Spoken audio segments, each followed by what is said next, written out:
Межсезонье отражается не только на движении транспорта. В это время года погода особенно обманчива. Например, днем столбик термометра с легкостью поднимается выше нулевой отметки, но уже ночью он может резко опуститься до отрицательных показателей. И последствия таких перепадов порой бывают крайне плачевными. Татьяна Вахнина продолжит тему.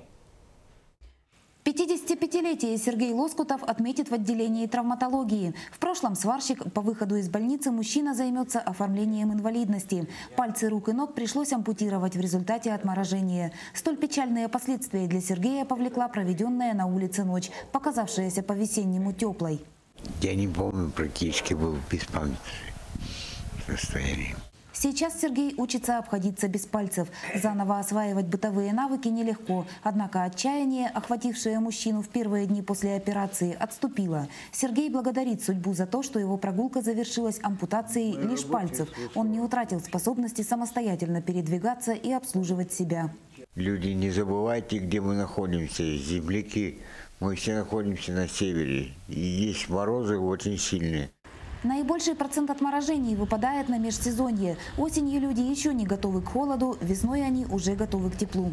Травматологи ведут с населением активную профилактическую работу, вновь и вновь напоминая о коварстве погоды. Однако избытков просвещения не бывает.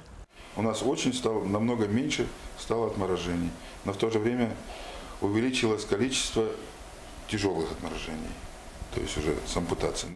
В большинстве случаев урон от холодовой травмы можно минимизировать, однако нередко к непоправимому итогу ампутации приводит позднее обращение в больницу, когда полностью утрачивается чувствительность, а кожа приобретает пугающий черный оттенок. Врачи категорически запрещают заниматься самолечением отморожений. Накладывать теплоизолирующие повязки, горячий чай, ни в коем случае не растирать.